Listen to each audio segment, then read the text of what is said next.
What's up?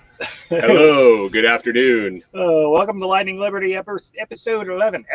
Yeah. It's episode 11, huh? Yeah, I know. What? We actually made it almost to 12. And if you reverse 12 to 21, that's how many episodes you have to get to be within the top 1% of all. Our guest is popping in and out left and right. Here. Oh, wow. Well, we actually have a guest for once this evening. So we're going to have Jared from Revolution Solution and Limited Supply Design. And he knows a shitload, probably more than us, about Bitcoin. And he wants to tell you some ways to maximize stacking your sats and ways to secure it and things like that. And it may be multiple. Look at that. He even hacked the stream. Oh, shit. Holy crap. It may be multiple different episodes that we have him on because he's got a lot of information to share with us all. But on top of that, now that we're all like here and alive and surviving, hey, I mean, Brian survived like the lemur measles or whatever the fuck it was that he had. And we skipped a couple of weeks because I've been slammed with work too. But in that meantime, he's just became a published author of an actual Bitcoin book. So the ebook that he was talking about a few weeks back, he managed to get it published on Amazon. So you can buy it on Amazon and gift it to your relatives and stuff for Kindle. For Kindle, it's only ebook, and I figured I had it done, and Josh mentioned it this morning in the comments of my show.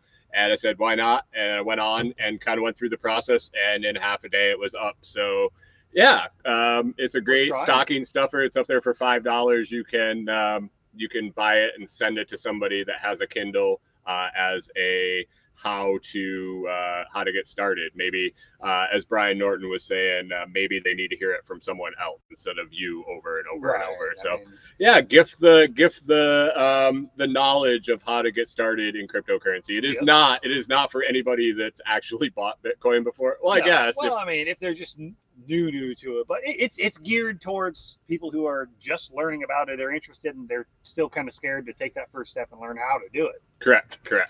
So cool. That's it. The link is in the video notes, all the comments, all the streams. It looks like it popped in there. So yeah, go over, buy it, $5. It's so now we've got a co-host on the show here who's actually a published author in the Bitcoin sector. So Aaron wants an autograph. Nice. I'll give you an autographed e-copy. There you go, autographed e-copy, an e-signed. E-signed copy. Send it to me as a PDF, and I will e-sign it. Oh shoot! Well, but Jared's awesome. He's got a ton of shit to share. I've got his information with his itty bitty tip link in the show notes if you guys want to find all of his stuff. But hey, Jared, welcome on the show. And well, I guess if people don't know you, if people haven't been watching or following all these podcasts, who the heck's Jared, and what do you got to tell us? Oh, that's as broad as it gets. We like to say broad. I'm a structural engineer by trade, so that's the day job. That's not the interesting stuff, as far as I'm concerned. I've said for a few years now, it's just the skill that makes the most money right now. I'm trying to build up others to take its place. Started doing a podcast, like 54 weeks ago now. A little over a year. Yeah. I got the 1 year anniversary notification from Anchor a couple weeks ago. Nice. So that's been mostly audio, but I think you guys are starting to do some video and live streams now. Yeah, I've just started doing live streams. I guess since I was on Scramblin' University, I realized just how easy it was working with StreamYard. Oh man, it's been a game changer. Went for it. Like got me off my ass and made me want to actually do it because it's like I'm doing 3 things at one time and it's less work. Yeah, for sure. I've only done 1 live stream episode so far, but I don't know. I enjoyed it. Well, I think we're streaming live to your channel right now too. I believe. Yeah, and we've been doing the after party live to my sources as well. Yeah, and I know when I posted in Telegram, if you're not over there on Lightning for Liberty, the YouTube link, there's a YouTube link for Jared's channel, so you guys should go check it out and follow his stuff too, and get him some follows and check out all his stuff because he's got a ton on Bitcoin. Yeah, hell yeah, we do. We definitely cover Bitcoin a lot on the podcast, which I guess I should also name Revolution Solution. Mm-hmm. It is on Fountain. That was not as easy as everyone makes it seem. That's one of my points. That's one of my points for the discussion today. But yeah, how was it hard? I don't. Now I'm curious. He ran into a couple of snags when he was setting it up. I remember that, but I think he talked to customer support, and they did get him taken care of in the end. It just took a little bit, didn't it? Was it your email? No, so we had been running for 10 months by the time I decided, all right, fine, I'll see if it's there, because everybody's just like, oh, you're doing your podcast and it's just there. It wasn't. So I went to Fountain's website.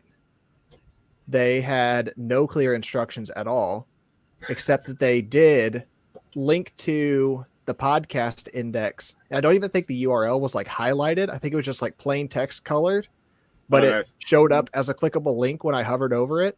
So I went there, found the podcast index, and it was like, just upload your RSS feed here and we'll get it sent to all the things.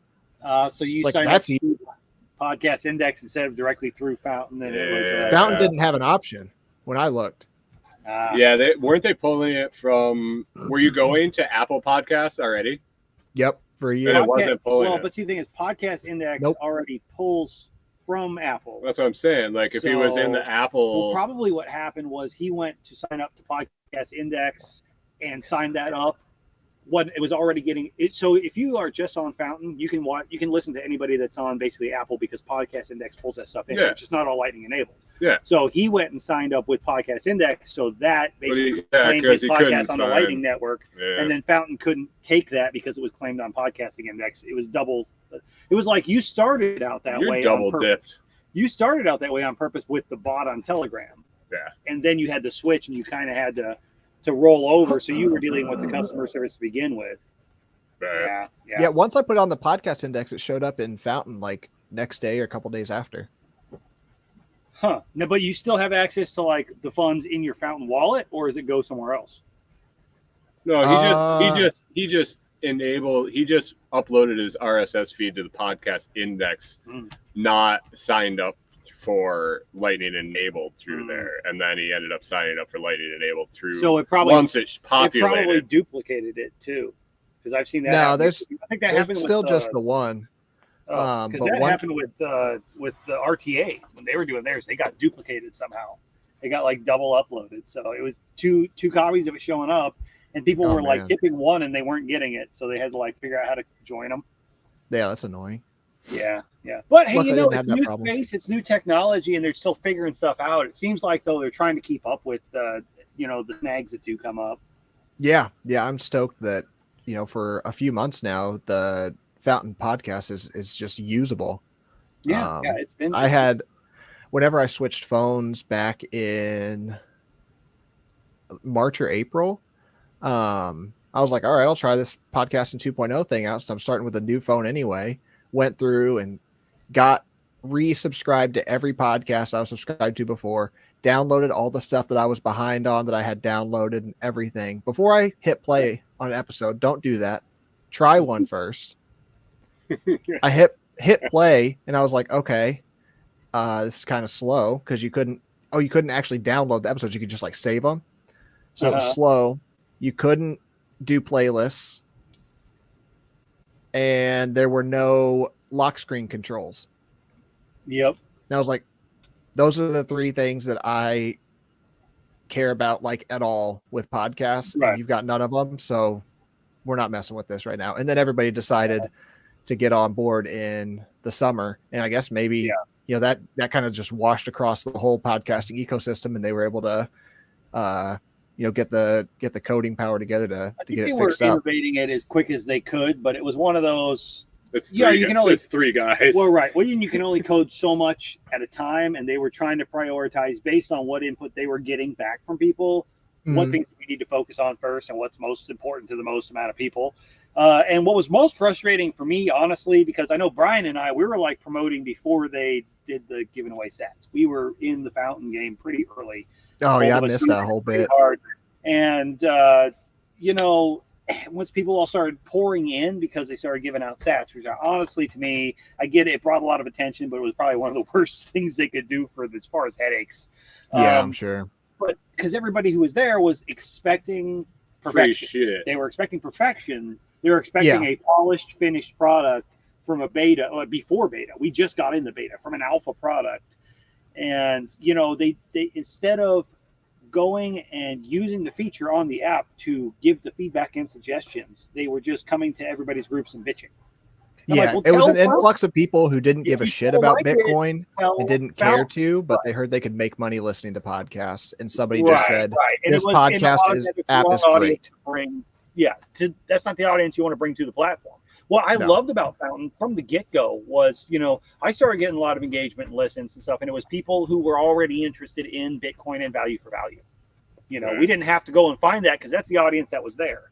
And they need to focus on bringing in more of those people and whatnot. And you know what? The rest of the world will catch up with it.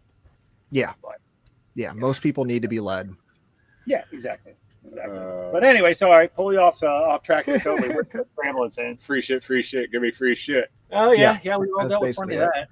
Yeah. I'm not earning my 1 cent this week. Hey, you know, I love free shit, and I love sats, and I love getting the shit like that. But you have to put it in perspective too. And that's the other thing, though, too. When you are part of something that is new, you have to understand whether it's Fountain, Fold, anything like that. If you have a problem with it or whatnot, don't just bitch to random people online. Reach out to the people developing that app and the people running that service, because they want you to be happy and use the shit. There's a big distinction too between value for value, such as Fountain and Fold, which I sign up intending to get rewards, which is the standard for using that service. You know, if something was fucking up with Fold and you had a continual issue, you would go and talk to Fold. Send something to them and say, hey, look, you wouldn't just go, hey, I've spun the last 3 days and it just didn't give me my rewards. You don't just bitch about that in a group. You go and actually, you know, say something to it. And you know, I am not a programmer, I'm not a coder, but I've done enough little side projects and shit like that. I can tell you how extremely frustrating it is to have people not use your shit because they ran into a bug, but they didn't tell you about it. And then later on you find out, you hear it later, or you hear it from somebody else or whatever, that nobody wants to use it because there's this bug that you didn't know about because no one told you about it. They just show up and they're pissed about it. Yeah. How the fuck was I supposed to know it didn't work on your device, but it worked everywhere else if you didn't say it didn't?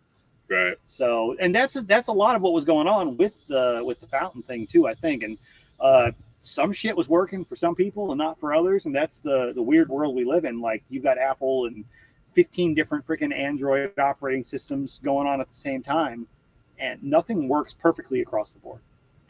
Right. Unless they've got a huge team behind it, and then they don't know that though if you don't tell them. Right. That's true. It's like you got guys too who are like, I didn't get my 4 cents today. I'm using an ungoogled or a de-googled phone with like whatever fucking OS, and I'm like, dude, I doubt like your calendar app actually works on that fucking. I'm on Graphene and Fold is fine. Work over here, you know.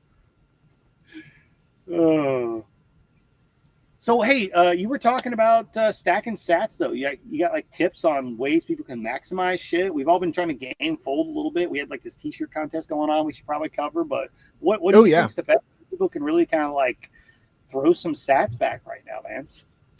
So basically the can't think of the right word.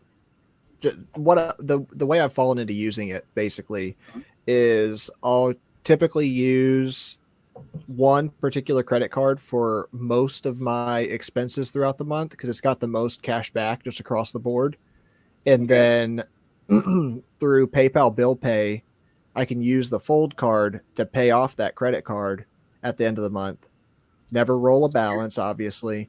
So I get 3 to 5% cash back on the credit card just across the board, no matter what I'm doing. And then I make sure that I've got 1,000, 2,000, whatever the total ends up being at the end of the month in Fold whenever that card comes due. And I pay that all at once and just take one big chance on the additional percent back on top of the 3 to 5 I already got and paying it off. Also, so with Bill Pay, cash back and then getting your Fold rewards from the balance you paid. Oh, that's nice. Yep, I can do that with.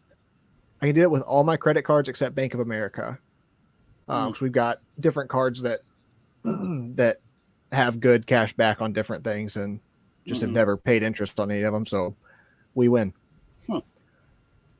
Also, I can pay my home and car insurance directly with the Fold card. I think it's an auto pay. Nice. My electric bill can pay through PayPal Bill Pay, and my mortgage. So that's a big chunk. All that together is like 80% of my expenses month to month. And I'm trying to get my wife to stop using her Bank of America card as much so that I can maximize it further. Because we've had the Bank of America joint checking account for 5 or 6 years now. So she just sees that the number in that account as the money that we have, like knowing that we also have money set aside in different ways. But if that number's low, then she's getting anxious about it. And I'm like, I've got Fold here. It's still like usable money. We're still going to pay bills with it. What's that? Just freeze that card. Freeze that card. Just give her. Does she have her own Fold card though too, or do you guys just have the one? She does not. Yeah, we just got the one. But I can use it on like with. I guess I couldn't scan it with my phone. Well, I was thinking that the other day too. Like for couples though, if they have individual Fold cards, there are certain limits to the Fold card. Like you ran into because you do a lot of Amazon being on the road. It was what, $500 a month? About $1,000 a month for the 5% back. Right. So if you say you expect to spend more than $2,000 or more than $1,000 a month in Amazon cards, you could, by having 2 people in the household, probably double that, and get that 5% back. So. Yep, absolutely, Aaron. Just a mental shift. Yep, for sure. I know, and that's the thing. Erin has been really concerned and was like kind of messed with her head this whole idea with using the Fold thing, but she started to use it a lot more and got more comfortable with it. You could see she's been branching out and seeing how you can game that system too. Well, this morning we did our Christmas shopping for our nieces and nephew, 2 sets of nieces and nephews, and in-laws. We ordered on Amazon. I put the stuff in the cart. I had the money in Fold. I started just carrying a decent balance there, pocket money, gas money, stuff like that.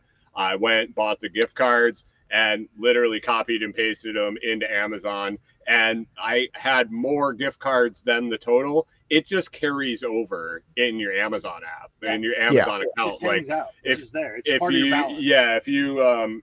If you put $100 card in and you spend $71, you just have $29 towards the next purchase. If you want to use it, you can even deselect it if you don't want to use it and just carry that balance in your app. So, I mean, it's almost like worth, if you're going to spend it, just every December for every first of the month, go in and buy your 10 $100 or your 4 $250, load them into Amazon. Now you have, it's in Amazon. Yeah. Like for me, I don't have the right deposit, and I usually do the instant transfers. Every once in a while I get to that point where I was like, you know what, I'll eat the 1.5% because it's going to be worth it to me, but I'd rather get the Bitcoin rewards than not. But I try to maximize that when I can, especially this time of year when I've got more funds available. So I try to do that maximum. I try to do that $500 deposit when I can. So there's been a couple of times, like once a month, where I'm like, all right, this $500 goes to Fold. There's one of my free transfers right there, and that goes straight to Amazon. Right. Because I know I'm going to spend that much on Amazon this month. I'm probably going to spend more, but for sure I know it's going on my Amazon balance, so I may as well go ahead and capitalize on it now. There's a bunch of ways to do that. And the other thing about that too, while everybody's thinking about their Christmas shopping and shit to send, relatives and stuff, I noticed a while back. I did post about it in Lightning for Liberty, but you can buy all kinds of different gift cards on the Fold app, and you can get some Bitcoin rewards right back. But one of the best ones is that Amazon 5%. Did you know you can buy gift cards for other places on Amazon? So you might want, if you want to buy a gift card for Cabela's or some shit like that, and actually maybe the physical card and have it sent to somebody, you can buy an Amazon gift card and then buy the gift card with that and still get your Fold rewards for buying that thing that's not a full gift card. Nice.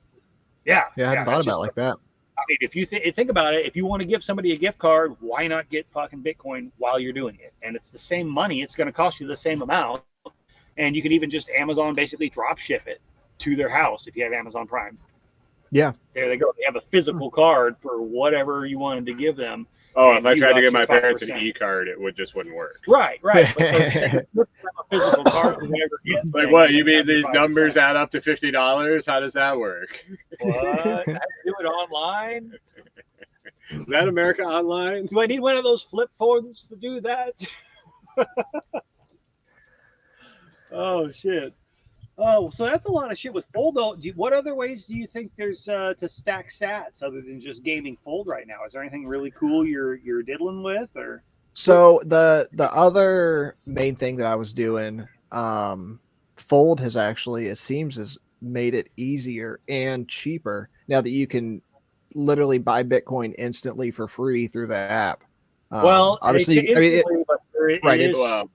slow. You're gonna price is locked, but you got to get it in 3 days. Right. If you want to actually hold the coins and put them in your wallet now, no, you're going to be unhappy. But if you're okay with waiting a little bit and when it's going to be probably 4 days till it's in your wallet, yeah, it's cheap. It's cheap. It's free. Yeah, I mean, it's free. Right. Now, what we're looking at, checking out the price, maybe a little bit higher than some of the other exchanges, maybe, but it's marginal. It's like in that 1% range. So if you're DCAing, what fucking difference it won't does it matter. make? It really won't. So I like it so far. I like it so far. A 1% difference. They give a survey on the thing where you can actually go in and say like what things you like about it and would improve. And one of the things I highlighted was like, yeah, it'd be cool if it was faster. Yeah. So, but would you pay for it to be faster? I don't know, but I'd like the option to be able to. You know, I'd like to see it be free, take 2 to 3 days, and then like maybe I'll pay 1% if I want it now. You know, that is where my alternative comes in. So, with Cash App, this is something that I learned over the summer doing different odd jobs for cash. You can go to 7-Elevens and some other different places around the country. You just go into your Cash App, it'll tell you where you can do it, and you just hand the person at the register dollar bills, and they take $1 from that as a fee, and then it shows up in your Cash App immediately. You can then buy Bitcoin. If you're buying over $200, the fee is 2%, and then do the free transfer. I've never had it take more than 5 or 6 hours for them to batch at the end of the day and send it out and hit my wallet. That's that's my primary way of converting cash into either digital fiat or Bitcoin, because I don't want to fuck with the banks anymore. You guys have cash? Yeah, I don't blame you. Well, I get paid a lot in cash for work that I do. No, I wouldn't. I don't think you do. Well, okay. In theory, if I were to get paid in cash for things that I do.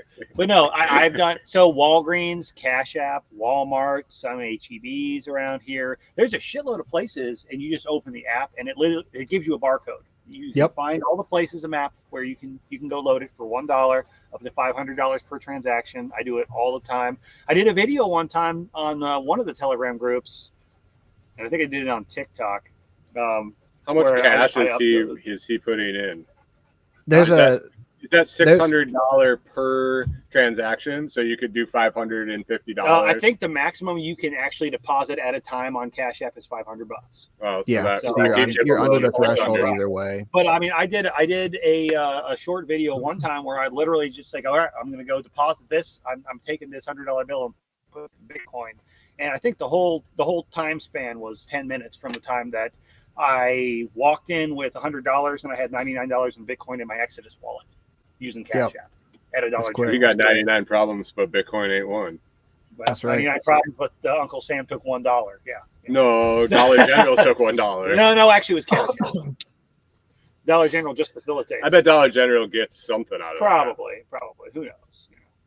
Per year reportable. It's not per transaction. What are you talking about? The scrambling? Oh. What is he talking about? The $600 reporting threshold is per year, not per. No, you are not. What? Do you pay taxes? What? There's taxes. There's taxes on cash. There's what? I thought cash was money. I'll pay them in silver ducats. Oh, there you go. Doubloons. Yeah. What's that Oh, shit? I shit. started seeing that. I immediately stopped using TikTok for like 3 days. What the fuck? Oh shit! But no, I do like doing the Cash App thing. That's actually how I buy most of my Bitcoin anymore, is through Cash App. It goes quick, and the other thing is, if you buy it in cash, I don't hold it obviously in Cash App. I may hold like a small amount, but like I'll pay people that I know use Cash App in Bitcoin with Bitcoin through Cash App. And like Jack was saying on his podcast the other day, because it's just an accounting change, there's no fee because it's inter-network. I like doing that. That's easy, but I don't keep a lot there, and I just move my shit off to a third party wallet. And I've never had a problem doing it. I know, Jared, you're not a huge fan of Exodus, and I'm sure you're going to go into that at some point. I was going to ask you, have you ever used, what's your thoughts on Blue Wallet? Have you used that? Yep. I like it. You like it? How about for just regular on-chain Bitcoin? I just started trying to. It's better for on-chain Bitcoin. I kind of like it too. I had been using Exodus for quite a bit, and I don't mind it. I know it's probably not as secure, but do you think Blue Wallet's probably more secure than Exodus? Anything Bitcoin only inherently has fewer security holes. It's the shit coins that you're worried about, those other backdoors into it through whatever. I don't know what those fuckers are putting in the code. Yeah, I mean, I get that. I feel you. I don't care to know. Blue Wallet for on-chain is fantastic. For Lightning, it's custodial. Well, you can even make multi-sig wallets on Blue Wallet too. Yeah, I wouldn't. I'm not going down that road. Freaks me out in Blue Wallet. But I have the XPubs to my offline multi-sig imported into Blue Wallet, so I can still receive to my offline storage from my phone. That's my favorite part about Blue Wallet, is I can fucking link every goddamn Lightning wallet that I have on the Telegram tip pod, on Alby and everything, to Blue Wallet. So I just have all my fucking Lightning wallets in an app. That's like my favorite thing in the world. Pretty much, if you can link anything to it, if you can link to that Lightning wallet in any way, Blue Wallet will do it. Yeah, just like Alby will too.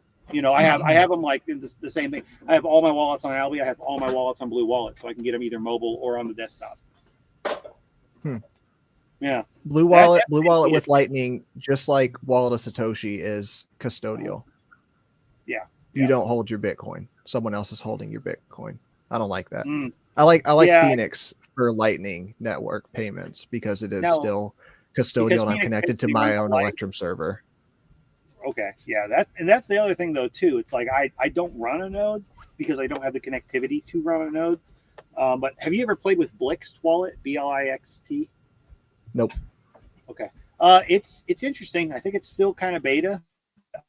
I don't put a bunch into it because I don't know I trust it that much, because it's still kind of being worked out. But it basically runs a lightweight Bitcoin node on your phone. It's an Android app. Takes a decent bit of space, but you can put it on an SD card, and it runs a Bitcoin node. You got to do all your same shit. You've actually got to like open channels, like Lightning channels and shit. But you can do so it's a Lightning node. It will do Lightning. I think it'll do on chain and Lightning. Yeah, but it runs a lightweight node on your phone on the actual app. It's a wallet and a node.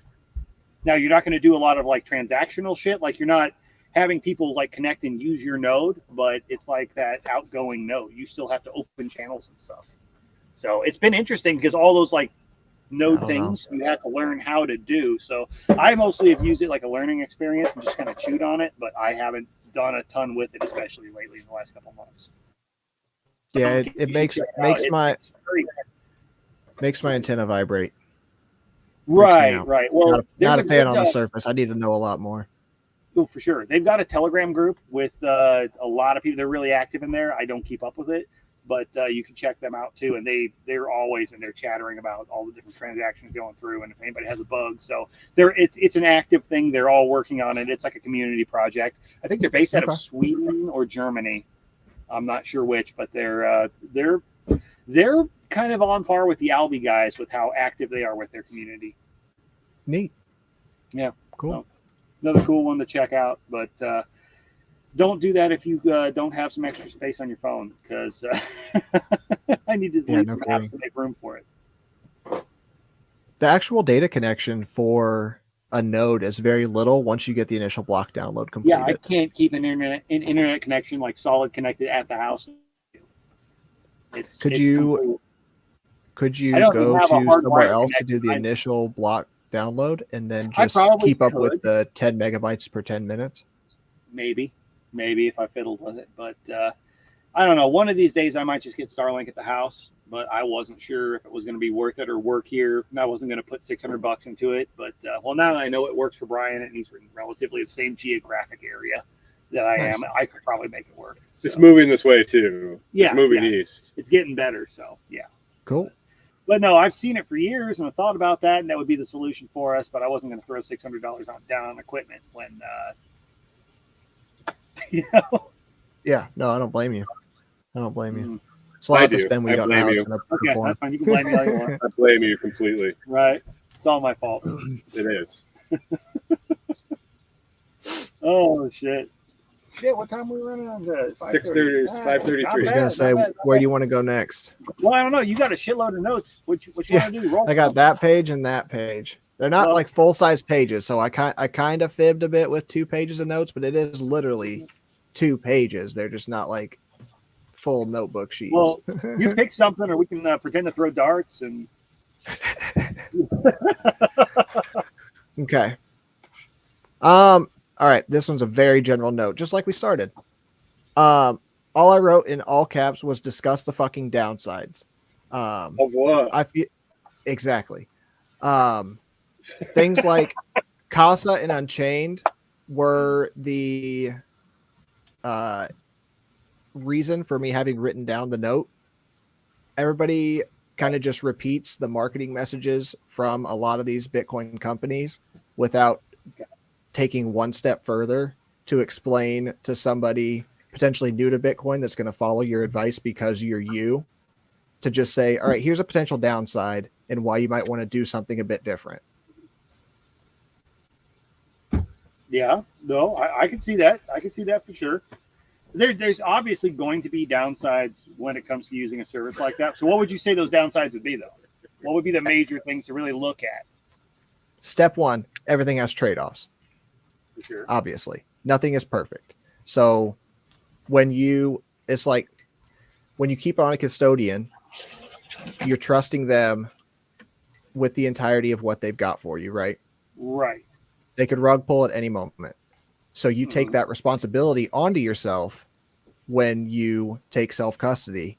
That also comes with the responsibility of key management and not handing it over to someone else. Right. Right? Trade-offs. So Casa scares the fucking shit out of me. It's a 2 of 3. Deeply into them, so. It's a 2 of 3 multi-sig. Mm-hmm. Casa holds 1 key. You hold 1 key. And the third is generated by a third party they have chosen and stored in the app. A third party they have chosen. That sounds like they got 2 out of the 3. Kind of, yeah. It's just like your bank account. It's a 2 of 3 multi-sig with you, the bank, and the government. You've just brought fiat to Bitcoin. And nobody that I've heard speak positively about Casa or Unchained has a similar setup, has mentioned that like you literally don't have a quorum of keys. Okay. See, I hadn't looked into them enough to see that, but yeah, that would raise some red flags for me. I want access to the majority of those keys. I don't want anybody to be able to team up and take my shit. I don't want any Bitcoin company holding one of my keys, knowing it's one of my keys. That's like the worst case scenario. I can see that. You're on an exchange still, but you have the illusion of safety. So you're going to act differently than if you were hearing everybody say, get the fuck off the exchange. You're like, I did. Mm-hmm. I took it to one of my keys and 2 of Casa's keys. I'm safe now. Mm. Yeah, don't like it. It definitely would add some confidence, and that could be misplaced confidence. Yeah. I mean, I think personally, I would rather do a multi-sig and have people that I actually know and trust, like have one Exactly. We have 2 of 3 that I keep in separate locations. Yep. At least I get to choose who that third party is if I decide that I want someone to be the custodian of this one set, and I still hold the core. So it's better than that. The way I set up my vault was basically following the Yeti Cold level 3 setup. Keys were generated offline and stored to paper and disk backups. They were put into manila envelopes that are just labeled like my name and my wife's last will and testament, hand deliver only, do not open. Given to family members that have no idea anything about Bitcoin and just told, keep this safe, keep it with your other important documents. Now I've got keys distributed across the country. No one or probably even 2 events of almost any size are going to take out a quorum of keys. And I have to, you're gonna have this is meant for the long-term storage. Okay. What's that? I say you're going to have relatives that'll just open an envelope one day and you've got like 12 or 24 words and they don't know what it means. Yeah, they'll have 24 words, which are one of the 7 keys. And there's a full set of instructions for recovery. Okay, but you did put instructions. Okay, I was going to say, you can't always rely on your folks that are surviving to understand, I guess, about what Bitcoin would be. Yep. I went over it with my wife before the instructions were included in the packets to make sure that she understood as my most likely survivor, and just completely has had no interest at all in learning about Bitcoin, and it made sense to her. I mean, she'd seen me go through the setup process multiple times because I've had to completely wipe and restore my Node computer 3 or 4 times. Oh shit! Yeah. Even more fun. Yeah. But a multi-sig is not scary. You generate a key the same way you do with any wallet, and then you do it 2 more times, and just make sure you have all the XPubs included with each of the sets of seed words, and then put them in different places so that you're not still basically a single sig. If you put them all in the same safe, you've gained nothing. Right. That's efficient. Essentially, it's just the same as putting your shit in your bank account and expecting it to be good. Yeah, a bit of a step up from there, but still, one theft or natural disaster takes out all your keys. Well, if you think about it, you don't have what he's doing with light over here, but you don't even have insurance at that point. At least if it was in your bank account, not that I'm saying it's a good thing, you'd have FDIC. But if you lose your Bitcoin from your single, you got your single fucking key and it's gone. It's gone. You have the government will not rob your neighbors to get back your lost Bitcoin like they will your lost dollars. Exactly. So that's what I mean. It's everything's a trade-off. Yes. When you can't rob your neighbors to recover anymore, you've got to take responsibility. Yep. If you get robbed, then you better go rob them back harder. That is not my advice. Just saying. Oh shit! But so when it comes to that's obviously huge advice when it comes to on-chain. But is there anything that somebody could do, say, from the Lightning side, to secure their funds a little bit more than I know you don't want to keep a huge amount in a random Lightning wallet, but I'm a lot less worried about somebody else being the custodial of my funds when it's like $50 in tip money. Right. So, if you're keeping it in small amounts, we can make there. If you want to keep a significant amount, how would you do it? So you've got to pick up a wallet that's not being held by a third party. Mm-hmm. So Blue Wallet holds your funds for you. Wallet of Satoshi holds your funds for you. Mm-hmm. Phoenix is self-custody. Yeah. They will do channel creation for you, basically serving as your connection to the Lightning Network. So you can enable that to whatever degree to allow them to establish channels for you. It's also the async node, which is one of the most well-connected in the Lightning Network. And additionally, with Phoenix Wallet, you can connect to your own Electrum server. So I've always I'm the one feeding me information about the state of the chain. I'm not relying on someone else to tell me whether or not Bitcoin coming in is real, whether all the Bitcoin I'm receiving is all that I am owed. etc. Makes sense. And it's Makes over sense. Tor. Nice.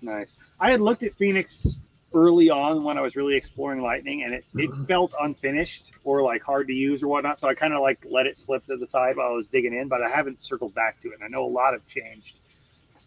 There's been a few that I've kind of just let slip. I sort of settled on Blix for the self custody a little bit, but maybe I need to check Phoenix out again.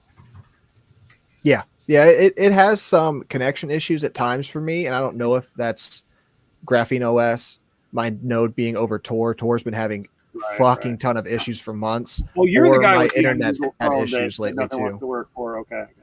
No, everything, for the most part, everything works fine.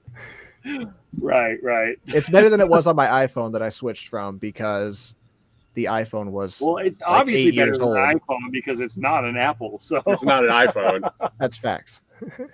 No, we just lost half our audience. No, I'm just kidding. Oh shit. But well, shit. I mean, we're coming up on the hour there. We're on the after party pre We're slide. getting ready to roll into that. So I mean, I think we're gonna have to do this again. I'm sure you got a whole lot more shit to share. And I do. Hell, we've got weeks. We got some catching up to do. So yeah. Fair Hey, before we wrap everything up, do we want to talk about this whole T-shirt contest we threw out before everybody just abandoned the show and everything like that? Where are we at with that? Are y'all out there stacking some sats on fold? Yeah, I think I'm still in the lead as far as I've seen. Send us your post in the Lightning for Liberty Telegram group. Post your referral link for your spin squad to get entered in for the one T-shirt, and the other one post your biggest single reward. I think if you go to your rewards tab in the app and scroll to the bottom, it shows your biggest one-time reward, and you can just screenshot it. And if you don't want to show it, you can send it privately to any of us. And don't brag about that shit. That's you can screenshot that and crop it, and you don't show any actual. There you go. Nice. You don't show any actual information about that. He's gonna win his own T-shirt. I know he is. He is. I mean, I almost feel like we all three have to like be excluded or some shit because it's like not fair. But no, I mean seriously, guys, go play around with it, check it out. It's gonna be a cool couple T-shirts. So. Yep, designs have been made. This computer is not fast enough. Yeah. I know we kind of like teased them a little bit the last time. If we finalize those designs, but I don't know. I've been so out of it for 2 weeks. I don't even know. He's been over here. Brian's been under a rock. I've had the COFIS. He's got the brain COVIDs or some shit like that. Like I couldn't even. He's got what Biden's got. Monkeypox. Yeah, I did. I kind of felt like that son of a bitch. Yeah. I was kind of staring off into space and shaking people's hands that are physical and shit. Good stuff. I'm trying to see if Design Space will open right now. I don't know if this computer will open that and StreamYard at the same time. Gotcha. We'll see. Well, I mean, if you got pics of it, we can post it up in Lightning for Liberty. And if you're not following us in Lightning for Liberty on the Telegram group, what the hell are you doing? Yeah, you're not going to get a T-shirt. Yeah, right. It's a pretty good group, though. We had some good conversation over there. Jared just started a group on Telegram today for his podcast and stuff like that. And we did post, I think, that link in the chat already. Yeah, it's in there. So it's up there. If you I think Jared was starting beef today too in the chat, so that was cool. Yeah. Did I start beef? I think so. I don't know. There might be. Okay, we'll go with that. It's better for the story. Damn, he's starting. I'm punching up. He's like, man, I'm going to disagree with some big names here. I'm telling you what. No, I like it. I like it. That's fine though. But that's the thing. If you know what the hell you're talking about, get out there and talk about it. So that's what the groups like that are for. We're all there to learn. Nobody knows everything. So put your shit out there. And same goes to everybody else. And along that lines, if you got something that you want to talk about related to Lightning and Bitcoin and shit like that, let us know. We'll get you on the show. Yeah, scroll back up to the top of the comments and buy my book. Yeah, go buy a fucking book. Yeah. I mean, it's $5 on Amazon. I tell you to use Exodus, but yeah, that's just to learn how to send shit back and forth. After you get comfortable doing that stuff, then start listening to Jared and really hold your shit. And really hold it securely. Like my shit is not for anyone that's not a beginner and just going through the motions. It's like learning how to send a Bitcoin transaction does not qualify you for locking down your Bitcoin in a vault. I don't think so. No, it's a good first step. Yeah, I mean, you got to walk before you can run, and once you're you're not going to enter a marathon in your Walmart tennis shoes. So, you got to learn how to put your shoes on first. Unless you're Brian, then you learn how to take your shoes off. Yeah, you learn how to take your shoes off. Take pictures of your feet and make money from them. So that's right. Yeah. That's right. Yeah. So living the dream. Find him on onlyfoots.com. Only feats. Only feats. That's right. Onlyfeats.sats or whatever. Oh yeah, only sats. I got a bunch of lightning. I forgot I bought all those. Right before I got sick. I bought a bunch of only sats domain names. So I got a bunch of. He's trying to find lightning programmers. Yeah, we're gonna make an OnlyFans clone. We're gonna make a clone. OnlyFans. Nice. I got onlysats.shop, so we can make an only lightning network, like a public square. I don't know what he's got. Who knows? He bought like feetsats.porn. Yeah, or whatever. I bought all sorts of sat stuff. Yeah. Need to get those developers rolling. So, but anyway, I gotta run in and eat dinner here before the after party. And I'm gonna roll on and try to zoom into the after party here at the tail end, a little bit closer to the old casa. So, thanks. Don't use casa. It's a not that casa. My casa. Mi casa, not su casa. Oh, nice. Man. All right. Well. All right. We will see you next week on episode 13. It'll be 12 next week. 12. Lucky 12. Lucky 12. Yeah. So, probably have Jared back on to talk more about his list. Most likely. Yeah, so, I'm here for it. Stack some stats on fold and let us know about it. So, all right. We'll catch you guys later. Catch y'all later. Peace and love. Run naked.